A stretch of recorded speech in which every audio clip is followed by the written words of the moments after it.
The broad objective of TNC Africa programs is to help secure some of the most pristine wild areas that remain in Africa. The work that we do in Africa is saving places and species that I think are iconic for the world. And I think the people of Hong Kong are critical to helping us save species like the elephant because of the importance of ivory consumption and the fact that elephants are often killed to supply the ivory market here in Hong Kong. In 1979, we think there was 1.3 million elephants on the continent. Today, we believe there's 430,000 only on the continent. 10 years back, community conservation was not something to think about because government was responsible for management of all wildlife in Kenya based on regulations. But the irony of it is that 70% of wildlife in Kenya is not in government parks, it's on communal and private lands. Some of our early work was buying land for nature reserves, and we still do some of that work in Africa. Initially we had just about 150,000 acres of land and a community conservancy. As we speak today, it's 10.3 million acres of contiguous communal land in northern Kenya. There are no fences, so the elephants move in and then they can move out into other government reserves or into land where the communities live. When the elephants are on the land that we've protected, they're much more secure against poaching. When they go off the land, that's where they are vulnerable to poachers, and that's the reason we have to invest in security. We've raised some money to help support village game scouts, government scouts in national parks, and to help improve the frontline protection for elephants.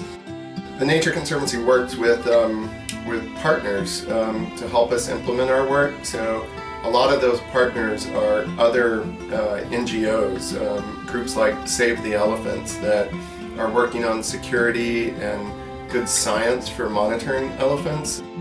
We also work with the governments in places like Kenya and Tanzania and Zambia to help strengthen their capacity to provide security for elephants and to manage national parks. So it's both that we help protect habitat on our own, and then we also enable others to protect habitat even better.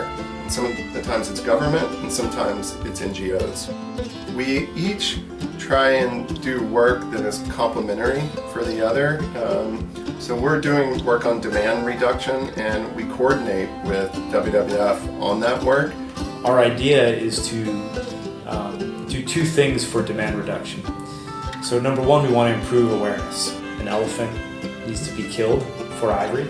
Many people don't know that, and it's surprising, but it's a fact, and so it's a fact we're trying to address with improved information.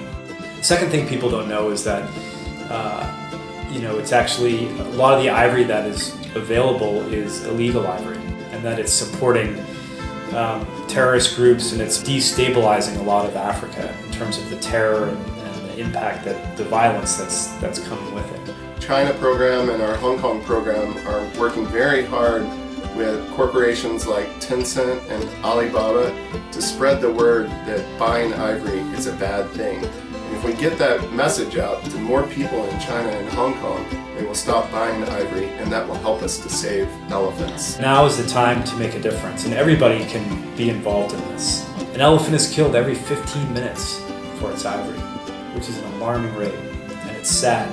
And they're beautiful creatures, and it's our responsibility as human beings to change this dynamic. We love our turtles, we love our elephants, and these are magical things that we must help save in this generation. If we don't do it, nobody else will.